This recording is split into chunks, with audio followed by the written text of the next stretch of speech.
नमस्कार, करेन्ट न्युजमा यहाँलाई हार्दिक स्वागत छ। म प्रकाश गिरी। करेन्ट न्युजमा हामी कुनै पनि विषयवस्तु उठान मात्र गर्दैनौँ, यसको चिरफार अनि विश्लेषण पनि गर्ने गर्दछौँ। सरकार बनेको 1 महिना पुग्न आँटेको छ।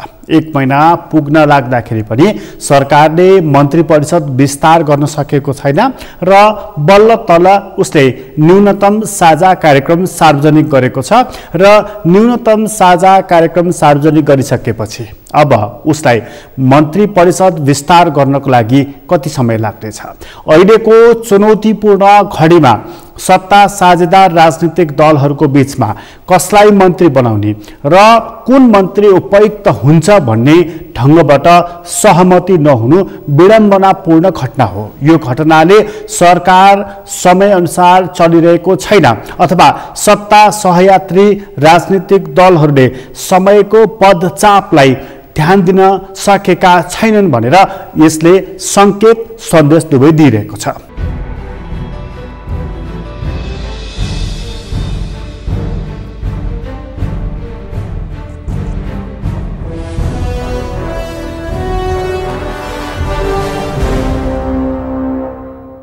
सरकारको कामको बारेमा अहिले नै मूल्याङ्कन गर्ने बेला भइसकेको छैन, तर सरकार पूर्ण बहुमतको अथवा चुनावपछि पूर्ण 5 वर्ष शासन गर्ने आएको सरकार यो होइन। यसकारणले 100 दिन यसको हनीमुन पिरियड हो भनेर भन्ने अवस्था पनि रहेको छैन। सरकारले जुन दिनदेखि काम प्रारम्भ गर्यो त्यही दिनदेखि यो सरकारको बारेमा मूल्याङ्कन गर्न थालिसकिएको छ र सरकार अब यसको लागि यो पनि सुविधा छैन कि लामो समय लिने, लामो योजनाहरू बनाउने र त्यसलाई कार्यान्वयन गर्दै लैजाने। त्यसकारणले छिटोभन्दा छिटो कामहरू गर्दै गएर अहिलेको राजनीतिक प्रणाली, अहिलेको राजनीतिक पार्टी र राजनीतिक नेताहरूमाथि उठिरहेको अविश्वास र उनीहरूमाथि आम जनताले गरिरहेको आशंका दुवै कुरालाई हटाउँदै सरकारले एउटा विश्वासको वातावरण सिर्जना गर्न सक्नुपर्दछ।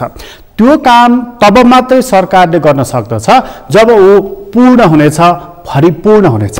परिपूर्ण नै नभएको सरकारले अथवा एकजना मन्त्रीले कतिवटा मन्त्रालयको कार्यभार सम्हाल्ने प्रश्नहरू थुप्रै रहेका छन्। त्यस कारणले पनि मन्त्री परिषदको पूर्णता जरुरी रहेको छ।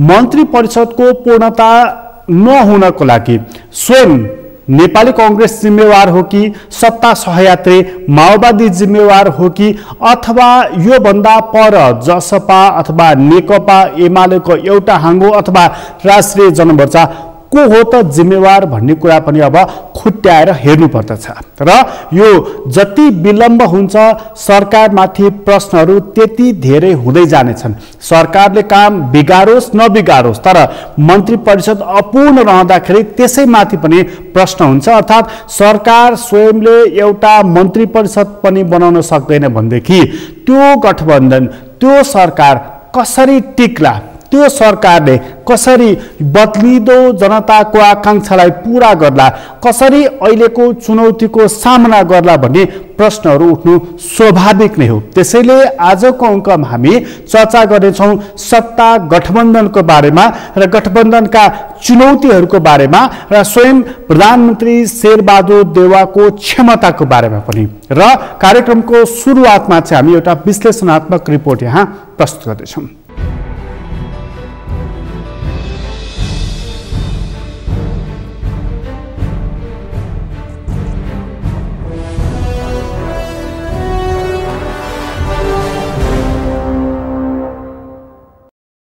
पाँच दलीय गठबन्धनको बलमा पाँचौं पटक प्रधानमन्त्री भएका प्रधानमन्त्री शेरबहादुर देउवा आफूसहित 5 जना मन्त्रीबाट देश चलाइरहेका छन्। 75 वर्षीय देउवा एक्लैले 17 वटा मन्त्रालयको जिम्मेवारी सम्हालिरहेका छन्। संसदमा जम्मा 23 जना निर्वाचित सांसद भएको दल नेपाली कांग्रेसको सभापति भएका देउवा गठबन्धन सरकार चलाउन माहिर भनेर चिनिन्छन्। अर्थात् उनी कसैलाई के दिनुपर्छ दिएर काम चलाउने पात्रका रूपमा चिनिएका छन्। तर यसपटक सरकार बन्यो। छापामार शैलीमा उनले 165 जना सांसदको विश्वास बटुल्न पनि सफल भएका छन्। तर पनि मन्त्रीमण्डल विस्तारमा सफलता पाएका छैनन्। अघिल्लो सरकार भन्दा नितान्त फरक छ यो सरकार भन्ने सन्देश दिन सरकार बनेर मात्र पुग्दैन। यसका लागि सरकार जनप्रिय काम गर्नुपर्छ। यति बेला राष्ट्रका सामु दुई ठूला सङ्कट छन्। एक, कोभिड-19 विरुद्धको लडाईँ, दुई, डोलायमान भएको अर्थतन्त्र उकास्ने। यी दुवै कामका लागि सरकारले पूर्ण क्षमतामा काम गर्नुपर्छ। तर यो गठबन्धन सरकार हो। सहमतीय सरकारमा प्रधानमन्त्रीको मात्र भूमिका रहँदैन, यसका गठबन्धनका घटकहरूको बराबर भूमिका रहन्छ। सरकार मात्र होइन, सिङ्गो गठबन्धनको ध्यान नै अहिले मन्त्री परिषद विस्तार गर्ने कि पार्टी जोगाउने भन्ने अवस्थाको छ। अर्थात् हरेक राजनीतिक दल पार्टी नभएर गुटहरूको महासङ्घ जस्तो भएका छन्। साँच्चै भनियो भने गठबन्धनलाई केपी ओली सरकार ढाल्न जति कठिन भयो, नयाँ सरकारमा कसलाई मन्त्री बनाउने भनेर व्यक्ति छान्नका लागि त्योभन्दा सकस परेको छ।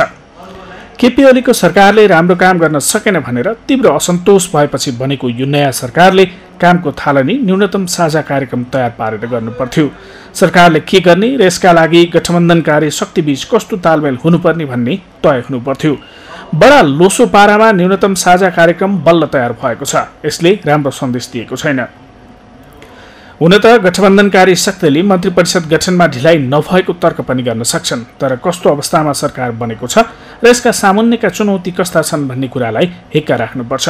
चुनौतीलाई ध्यान दिएर हेर्ने हो भने सरकारलाई एक दिन पनि विलम्ब गर्ने, बालुवाटारको चौघेरोभित्र रमाएर बस्ने वा यो सङ्कटको घडीमा उद्घाटन र खादा माला लगाएर बस्ने छुट छैन। मन्त्री परिषद सानै आकारको पनि हुन सक्छ। यो जनतालाई सरकार भएको विषय होइन। कुरा यति हो कि भएकै मन्त्री परिषदले पनि जनताको वोटमा खुसी ल्याउने गरेर काम गर्नुपर्छ। तर मन्त्री परिषद विस्तार र यसकै लागि गठबन्धनकारी शक्तिको बीच निरन्तर रेले दौड हुनु भनेको राष्ट्रिय लज्जाको विषय हो। सरकारले सबैभन्दा पहिला आफ्नो लक्ष्य तोक्नुपर्छ, यसपछि कसरी लक्ष्य प्राप्ति गर्ने भन्ने बाटो तय गर्नुपर्छ। तर यसो नगरी सरकार चल्यो भने म जिन्दगीभर हिँडिरहेँ तर कहीँ पनि पुगिनेछु भन्ने गीत जस्तो हुनेछ। देउबा नेतृत्वको गठबन्धन सरकारलाई जनादेशले होइन परमादेशले बनाएको भनेर बालुवाटारबाट बालकोट पुगेका केपी ओली सहितको टिमले आक्षेप लगाइरहेको छ। अर्थात् उनले आफूलाई जनताले म्यान्डेट दिएको तर देउबालाई भने अदालतले प्रधानमन्त्री बनाइदिएको भनिरहेका छन्। अब देउबाको चुनौती यही नै छ। उनले अब प्रमाणित गर्नुपर्छ कि म जनताको प्रतिनिधि हो भनेर। त्यसो त उनी डडेलधुराबाट निर्वाचित सांसद हुन्। यस मानेमा उनले जनताबाट निर्वाचित भनिरहन पर्दैन। यो सोझो कुरा भयो। तर उनले म जनप्रतिनिधि हो भनेर यसै कारण झन बढी प्रमाणित गर्नुपर्नेछ। अर्थात् नेपालका नेता जब निर्वाचित हुन्छन् तब उनीहरू सेवक नभए शासक हुने मनोवृत्ति छ। अझ राज्य सत्ता नै सञ्चालन गर्न थालेपछि उनीहरू आफूलाई झन ठुलो शासक ठान्छन्। यसै कारण म जनताको सेवक हो भनेर जनचाहना अनुसारको काम गरेर देउबाले देखाउनु पर्नेछ। यसै कारण उनले सरकारको प्राथमिकता तोक्नुपर्छ, तडक भडक रोक्नुपर्छ, खस्कदै गएको राजनीतिकर्मी प्रतिको साखलाई पुनः जागृत गर्नुपर्छ। राष्ट्रिय हितमा 1 इन्च पनि सम्झौता गर्नुहुन्न। के यी सबै काम उनले अघिल्ला प्रधानमन्त्री ओलीले जस्तै भाषणबाट गर्न सक्छन्? देउबाको अभिव्यक्ति यति धारेलो छैन भन्ने कुरा सबैलाई थाहा भएकै विषय हो। यसकारण उनले कामबाट नै जनतालाई खुसी पार्ने हो र जनताले अति उच्च आकांक्षा राख्नु नै केपी ओली पतनको एउटा कारण हो भने जनताले कुनै खास आकांक्षा नराख्नु नै देउबाका लागि अति अनुकूल अवस्था हो। तर के उनी सरकार बनेको 3 सातामा खरो उत्रिरहेका छन्? योजना आयोगका उपाध्यक्ष प्रदेश प्रमुखको नियुक्तिबाट स्याबासी पाएका छन्। भूमि आयोगको खारेजीबाट मिश्रित प्रतिक्रिया पाएका छन्। तर उनकै भेग दार्चुलाको जयसिंह थामी प्रकरणमा मौनता साँधेबाट जनस्तरबाट आलोचनाको शिकार भएका छन्। उमेर र राजनीतिकर्म दुवैले देउबा उत्तरार्धमा छन्। 5 पटक प्रधानमन्त्री, 5 पटक निर्वाचित सांसद, 2 पटक पार्टी सभापति उनी भइसकेका छन्। साँच्चै भनियो भने उनले अब यो देशबाट पाउन बाँकी केही छैन। अब उनले देशलाई दिने बेला हो। तर यही बेला उनी चुके भने उनको राजनीति त डोलायमान हुन्छ नै, उनको दल नेपाली कांग्रेस पनि थप जीर्ण हुनेछ।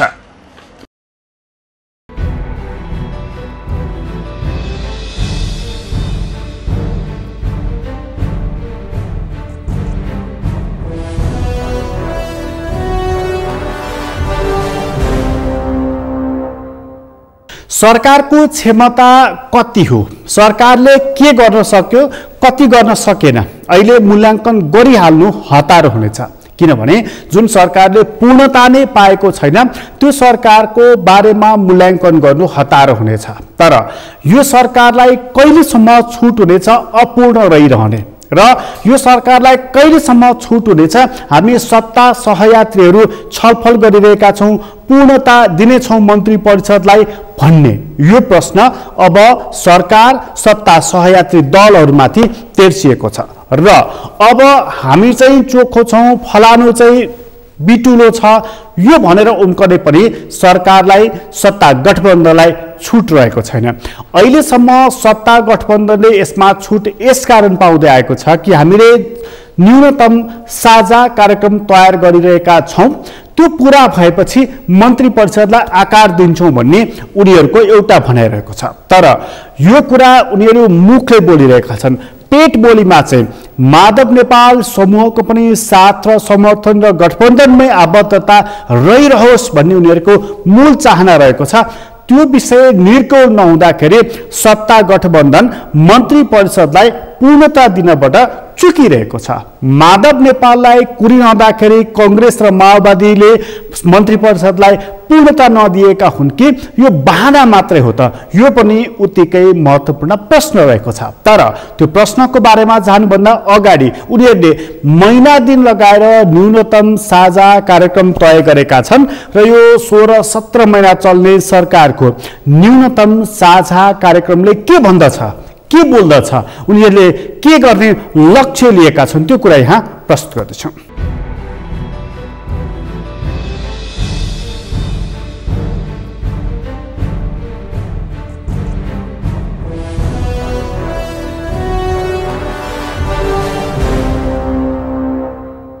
कोभिड-19बाट उत्पन्न महाविपत्तिबाट मुक्ति, आगामी असोजसम्ममा 1/3 नागरिकलाई र चैत मसान्तसम्ममा खोप लगाउने योग्य सबै नेपालीलाई निःशुल्क खोपको व्यवस्था गर्ने, खोप उत्पादनका लागि नेपालमै भ्याक्सिन ल्याब स्थापना गर्न पहल गर्ने, स्वास्थ्य सामग्री खरिदमा भएको अनियमितताको छानबिन गर्ने र दोषी देखिएका व्यक्ति संस्थाहरू उप कानुनी कारबाही गर्ने, देशको सार्वभौम सत्ता, भौगोलिक अखण्डता र जनताको जीवनको रक्षाको पूर्ण प्रत्याभूति हुने गरी राष्ट्रिय सुरक्षा नीतिमा आवश्यक परिमार्जन गरी कार्यान्वयन गर्ने र देशको स्वाभिमानको रक्षा गर्ने, लिम्पियाधुरा, कालापानी र लुपिलेक लगायतका छिमेकी मुलुकहरूसँग समाधान हुन बाँकी सीमा समस्याहरू कूटनीतिक माध्यमबाट समाधान गर्ने, सीमा सुरक्षा र तस्करी नियन्त्रणका लागि सीमा सुरक्षा चौकी बीओपी वृद्धि गर्ने, 3 राष्ट्रिय हितमा जलस्रोतको द्विपक्षीय र बहुपक्षीय उपयोग गर्ने र जलस्रोत नीतिलाई प्रभावकारी रूपमा कार्यान्वयन गर्ने, 4 वैदेशिक सहायतालाई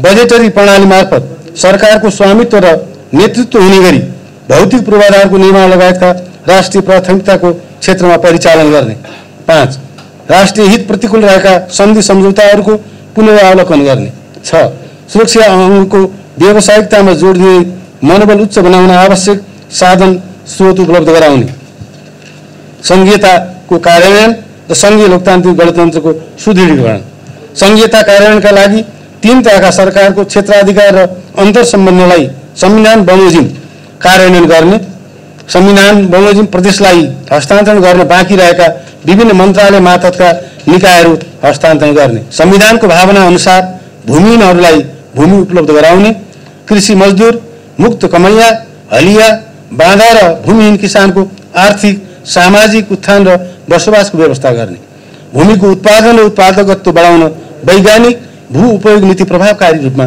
लागू गर्ने, 13 वित्त तथा मौद्रिक नीतिमा सुधार गरी बैंक तथा वित्तीय क्षेत्रको विकास गर्ने, सङ्कटग्रस्त उद्योगको ब्याज मिना गर्ने तथा रुग्ण उद्योगहरूलाई राम्रो प्रतिफल दिन सक्ने गरी सञ्चालन गर्ने वातावरण तयार गर्ने, औद्योगिक सुरक्षाको व्यवस्था गर्ने,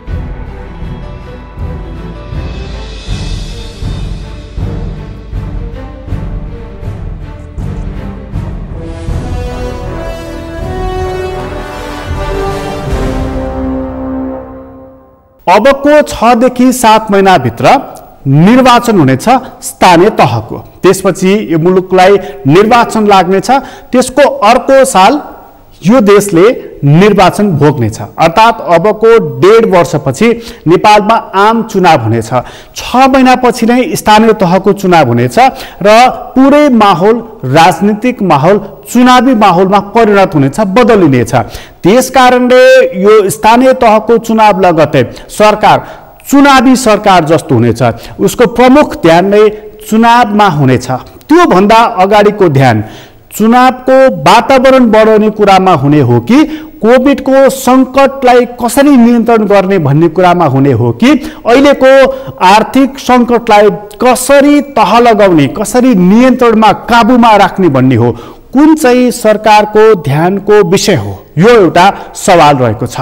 र यो सबै कुरालाई सरकार स्वयं एक्लैले अर्थात् मन्त्री परिषदका सदस्यहरू बसेर मात्रै टुङ्गो लगाउन सक्दछन् कि यसलाई एउटा राष्ट्रिय वातावरण पनि निर्माण गर्नुपर्दछ त। सर्वपक्षीय सर्वदलीयले मात्रै पुग्दैन भन्ने कुरा यहाँनिर आइरहेको छ। कतिपय मानिसहरूको भनाइ चाहिँ यो पनि आइरहेको छ कि अवस्था विशिष्ट खालको रहेको छ, राजनीतिक स्थिति विकराल खालको रहेको छ।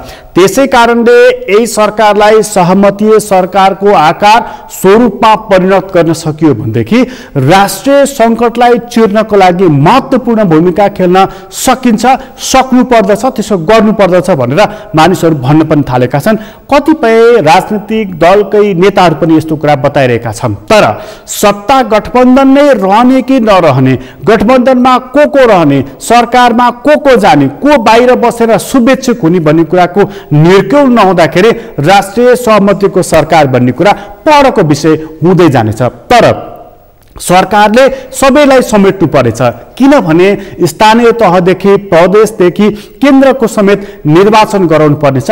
त्यसको लागि सत्ता गठबन्धनको मात्रै सहमतिले पुग्दैन, राष्ट्रिय सहमति चाहिन्छ। सबै राजनीतिक पार्टीहरूको सहमति पनि जरुरी रहेको छ। तर अहिलेको अलमल, अहिलेको खिचातानी र अहिलेको धारे हात लगाउने प्रचलनले सहमतिको वातावरण कसरी निर्माण गर्ला, यो कुरालाई सरकारले अब ध्यानपूर्वक हेर्न जरुरी रहेको छ। त्यसको लागि केवल सत्ता गठबन्धनको यो र्याइबाट उम्किएर सरकारले अलि माथिल्लो तहबाट हेर्नुपर्नेछ। त्यो काम चाहिँ उसले कति गर्न सक्दछ त, यो प्रश्न अबको हाम्रो बहसको विषय हुनेछ। तर त्योभन्दा अगाडि एउटा छोटो विश्राम लिँदैछु। विश्रामपछि पुनः हामी उपस्थित हुनेछौँ।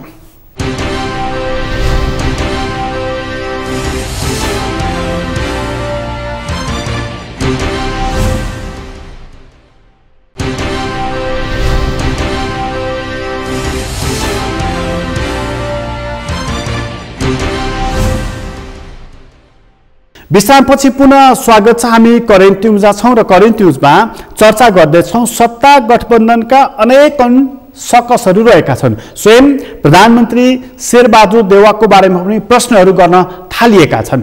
कतिपय कामहरूले प्रधानमन्त्री पुरानै लयमा फर्किएको हो कि भनेर झस्काइदिएको छ। जस्तो स्वास्थ्य राज्य मन्त्रीको नियुक्तिलाई लिएर मानिसहरूले प्रश्न उठाएछन्।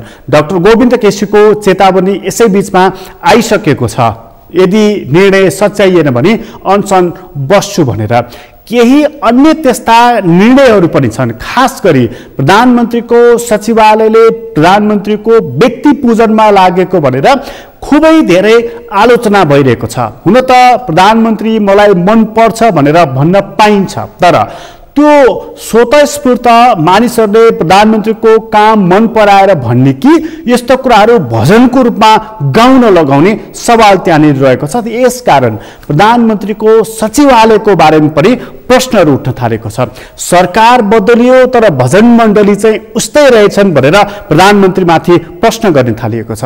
प्रधानमन्त्रीको कार्यशैलीको बारेमा पनि प्रश्न गरिएको छ। स्वास्थ्य राज्य मन्त्रीको नियुक्तिलाई लिएर प्रधानमन्त्रीको सबैभन्दा ठुलो प्रतिपक्षी अहिले को हो, यो प्रश्न गर्न थालिएको छ कि संवैधानिक दृष्टिले नेकपा एमाले प्रमुख प्रतिपक्ष हो, तर कामको आलोचनाको र टिप्पणीको हिसाबले सबैभन्दा ठुलो प्रतिपक्षले नेपाली कांग्रेसभित्रै जन्मिराखेको छ।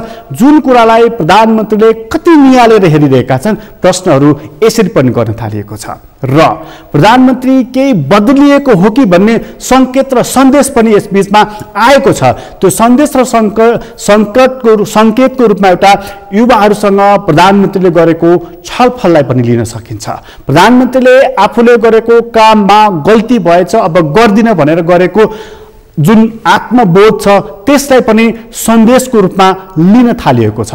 प्रधानमन्त्रीले बालुवाटारको प्रधानमन्त्रीको निवासलाई प्रधानमन्त्रीको कामको लागि मात्रै प्रयोग गरेको र पार्टीका कामको लागि निजी निवास वा पार्टी कार्यालय प्रयोग गरेको कुराले पनि थोरै परिवर्तन भएको सन्देश दिइराखेको छ। तर यतिले पुग्छ यो कुरा चाहिँ हेर्न बाँकी रहेको छ। यतिले पुग्दैन भनेदेखि गर्न के पर्छ?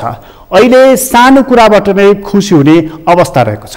कोभिड छ, कोभिडमा भ्याक्सिनको सर्वसुलभता भयो भनेदेखि र त्यो जति ठाउँमा भ्याक्सिन लगाइन्छ सुरक्षित र सुलभ ढङ्गले लगाइयो भनेदेखि, अर्थात् त्यो भ्याक्सिन लगाउने केन्द्रहरू बढाइयो भनेदेखि पनि मानिसहरू धेरै खुसी हुने अहिलेको अवस्था रहेको छ। यो काम प्रधानमन्त्रीले गर्न सक्छन् कि सक्दैनन् होला? यस्तै सानै कुराबाट मात्रै पनि खुसी आउन सक्दछ। तर प्रधानमन्त्रीले मूल कुरा सत्ता गठबन्धनलाई जोगाउने र आफ्नो काम राम्रो गर्ने यति गर्न सक्नु पर्दछ। त्यस्तो काम उनी गर्न सकिरहेका छन् कि छैनन् त?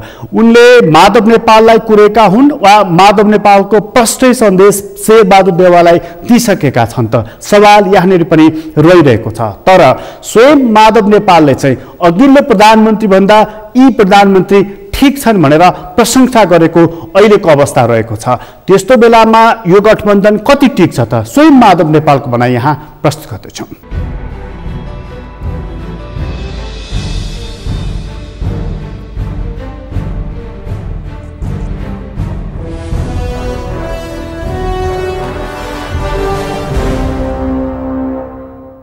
हामी कहाँ पनि यस्तै अहंकारका प्रवृत्तिहरू देखा परे, सामूहिकताका भावनाहरू हराउन थाले, अरूको ज्ञान अनुभवहरू त्यसलाई व्यवस्था गर्न थालियो।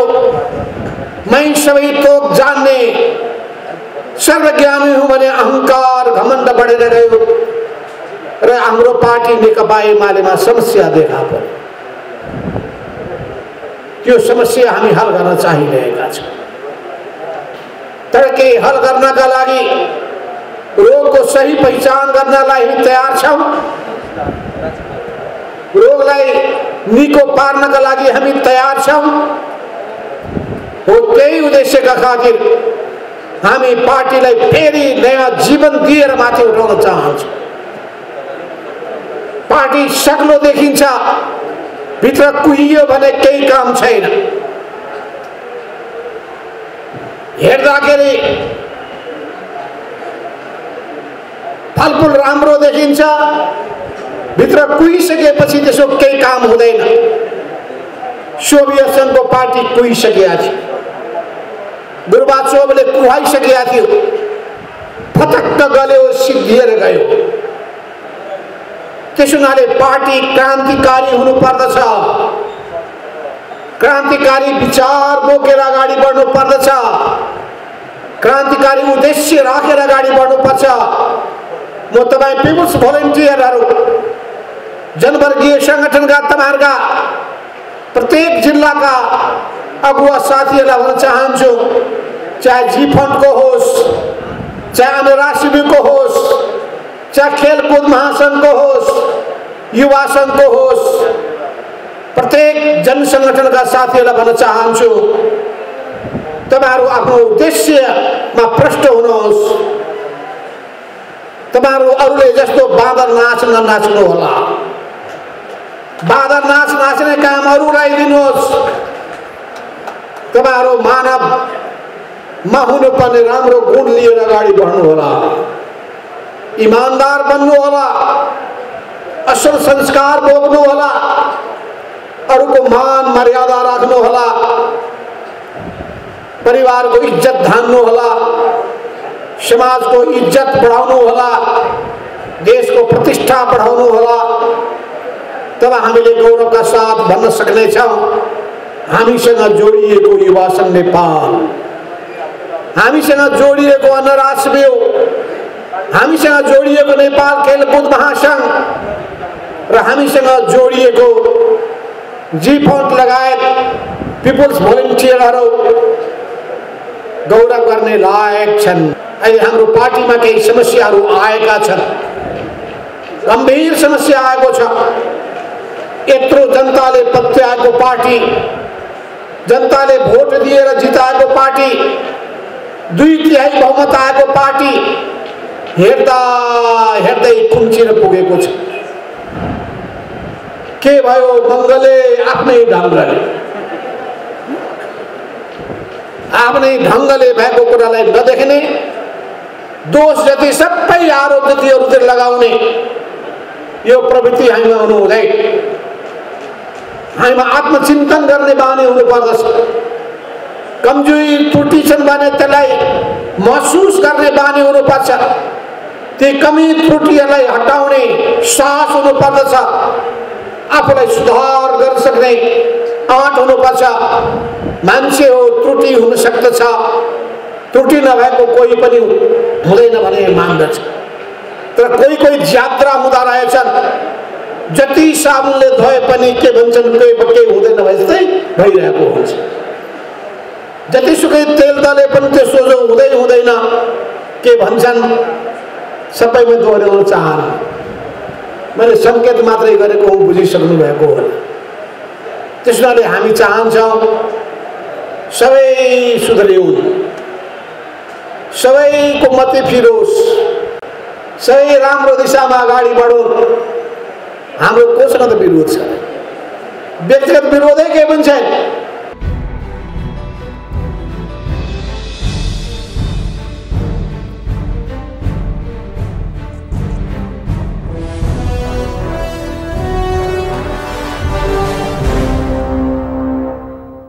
गठबन्धनको बारेमा, सरकारको बारेमा प्रश्नहरू रहेको छ। प्रधानमन्त्री पुरानै लयमा फर्केर फेरि उही अनुहार देखाउने त होइन भन्ने शङ्का पनि थुप्रै रहेका छन् र विपक्षी दलले भनिराखेको छ यो जनादेशबाट होइन परमादेशबाट आएको सरकार हो भनेर। सबैभन्दा गम्भीर आरोप चाहिँ नेकपा एमाले टुटाउनको लागि माधव नेपाल पक्षलाई रेड कार्पेट बिछाएर सिंहदरबारमा प्रवेश गराउनको लागि प्रधानमन्त्री शेरबहादुर देउवा लागि परेका छन् भनेर राष्ट्रिय सभामै बहस भएको छ। यसको मतलब नेकपा एमाले फुटाउन नेपाली कांग्रेस त्यसका सभापति लागि परेको भन्ने एउटा ठाडो आरोप देख्न सकिन्छ। यही अभिप्रायले माधव नेपाललाई सरकारमा निमन्त्रणा शेरबहादुर देउवाले गरिरहेका हुन् वा सत्ता गठबन्धनका उनी प्रमुख पात्र अथवा यो सरकार निर्माण गर्नको लागि माधव कुमार नेपालको प्रमुख हिस्सा र योगदान छ भनेर उनले रेड कार्पेट बिछाएका हुन् त यो प्रश्न उत्तिकै महत्त्वपूर्ण रहेको छ। यदि माधव नेपाल एमालेको एकताको बाटो हुँदै अघि बढे भने गठबन्धन टुट्न सक्छ। त्यति बेला सरकारलाई संसदमा गणपूरक संख्याहरू नपुग्न सक्दछ। त्यति बेला अर्ली इलेक्सनको ढोकाहरू खोल्न सक्दछन् र यदि माधव नेपालले एकताको कुरा छाडेर सरकारकै बाटोतर्फ लम्किए भनेदेखि नेकपा एमाले टुट्नेछ र त्यो टुटाएको अपजस प्रधानमन्त्री शेरबहादुर देउवा र नेपाल कम्युनिस्ट पार्टी माओवादी केन्द्रका अध्यक्ष पुष्पकमल दाहाल प्रचण्डको थाप्लोमा आइलाग्नेछ। यो अपजसको भारी पनि उहाँहरूले बोक्नु पर्नेछ। यसकारणले यति सजिलो छैन र प्रधानमन्त्रीलाई पूर्व प्रधानमन्त्री केपी शर्मा ओलीको समूहले नेकपा एमाले टुटाउन खोजेको भनेर आरोप लगाइसकेपछि अब यसको प्रतिवाद कुन ढङ्गबाट हुनेछ, राजनीतिक ढङ्गबाट यसको प्रतिवाद कसरी हुनेछ हेर्न बाँकी रहेको छ। तर त्यो समूहले एमाले टुटाउन खोजेको आरोप चाहिँ लगाइसकेको छ।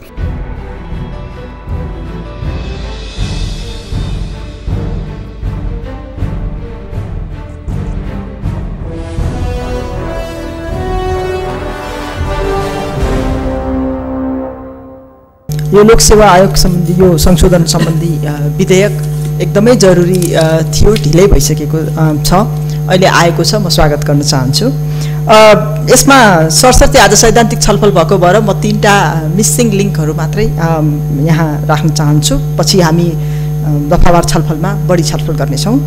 मलाई पहिलो चाहिँ यो लोकसेवा आयोग भनेको चाहिँ अब कर्मचारी नियुक्ति गर्ने, कसरी गर्ने, के गर्ने, मापदण्डका कुरा, परीक्षा लिने कुरा, नियुक्ति गर्ने कुरा भयो, सञ्चालन गर्ने र कर्मचारीले काम गर्ने, कसरी गराउने भन्ने निजामती सम्बन्धी विधेयक प्रतिनिधि सभामै छ।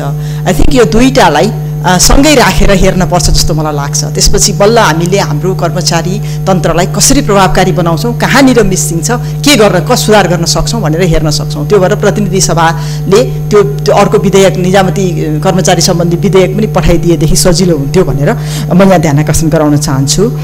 दोस्रो चाहिँ प्रदेश र लोकसेवा आयोग बिचको सम्बन्ध एकदमै क्रिटिकल एरिया हो, यो एकदमै महत्त्वपूर्ण एरिया हो। यहाँ विधेयकमा चाहिँ समन्वयात्मक र छलफल गर्न सक्नेछ भन्ने तरिकाले लेखेको छ, त्यो चाहिँ एकदम इन्सफिसियन्ट लाग्यो मलाई, एकदमै पुगेन जस्तो लाग्यो।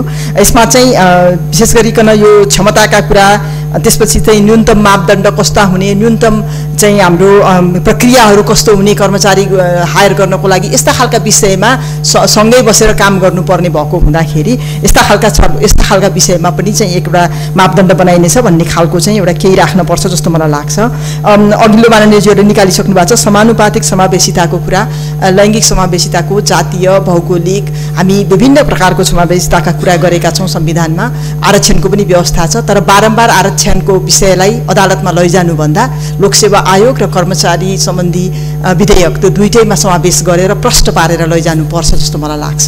यिनीहरू मिसिङ लिङ्कहरू देखिरहेको छु, यसमा छलफल गर्न जरुरी छ। धन्यवाद।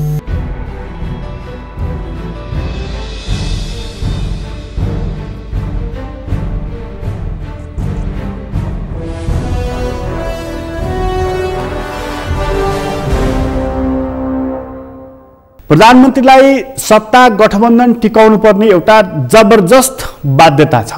त्यसो गरिएन भनेदेखि सरकार जुनसुकै बेडा लडखडाउन सक्छ, यो यस कारणले बाध्यकारी रहेको छ। सँगै प्रधानमन्त्रीलाई मन्त्री परिषदलाई एउटा ट्र्याकमा अनुशासित ढङ्गबाट सञ्चालन गर्नुपर्ने अर्को बाध्यता रहेको छ। गठबन्धनमा मन्त्रीहरूलाई अनुशासित बनाउने कुरा निकै कठिन हुन्छ र त्यहीबाट धेरै खालका विचलन र विकृतिहरू भएका उदाहरण हाम्रा सामुन्नेमा रहेका छन्। प्रधानमन्त्रीले कस्न सकेको खण्डमा मात्रै यी कुराहरू लागू हुनेछन्। न्यूनतम साझा कार्यक्रमदेखि अन्य केही कार्यक्रमहरूमा मन्त्रीहरूलाई आचार संहिता लगाइएको छ भ्रष्टाचार गर्न नपाइने भनेर। सुरुवात प्रधानमन्त्रीकै तहबाट हुनुपर्नेछ भन्ने आम जनचासो रहेको छ, आग्रह रहेको छ। यसमा प्रधानमन्त्रीले आफूलाई म शुद्ध छु भनेर प्रमाणित गर्नुपर्नेछ र जनतालाई भ्रष्टाचारको सन्दर्भमा सरकार शून्य सहनशीलता अपनाउनेछ भनेर विश्वास दिलाउनु पर्नेछ। त्यसै गरी प्रधानमन्त्री केवल प्रधानमन्त्री होइन, नेपाली कांग्रेसको सभापति पनि हुन् र देशकै ठूलो र पुरानो पार्टी भएको हुनाले त्यो पार्टीको महाधिवेशनसम्म पनि नगर्ने, त्यसलाई विधि मिचेर पर धकेल्ने मानिसले यो देशको चुनाव र त्यो चुनाव स्वच्छ निष्पक्ष ढङ्गबाट कसरी गराउनेछन् यो कुराको आश्वासन पनि उनले दिनुपर्नेछ, प्रत्याभूति पनि दिनुपर्नेछ। त्यसैले पार्टीभित्र कार्यकर्ताहरूलाई, देशमा आम जनतालाई विश्वास दिलाउनु पर्नेछ। प्रधानमन्त्रीको रूपमा र पार्टी सभापतिको रूपमा म विधि मान्दछु, विधिको पालना गर्दछु, विधि भन्दा माथि म होइन भनेर प्रत्याभूति दिनुपर्नेछ, विश्वास दिलाउनु पर्नेछ। यदि यसो गर्न सकेनन् भनेदेखि प्रधानमन्त्री शेरबहादुर देउवाको 5औं काल पनि एउटा कालो दागको रूपमा रहनेछ। 5वटा गठबन्धनको बलमा 5औं पटक प्रधानमन्त्री बनेका शेरबहादुर देउवाको लागि एउटा अनौठो अवसर आइलागेको छ र त्यो अवसरको सदुपयोग भएमा नाम रहनेछ, त्यो अवसरको सदुपयोग नभएमा अर्को दुर्घटना या अर्को दुर्भाग्यको सामना गर्नुपर्नेछ। रोज्ने के हो, रोज्ने कुन हो, प्रधानमन्त्री देउवाकै हातमा रहेको छ। अहिलेलाई करेन्ट न्युज यति नै। करेन्ट न्युजबाट म प्रकाश गिरीलाई बिदा दिनुहोस्। सगरमाथा टेलिभिजन हेर्दै गर्नुहोला। नमस्कार।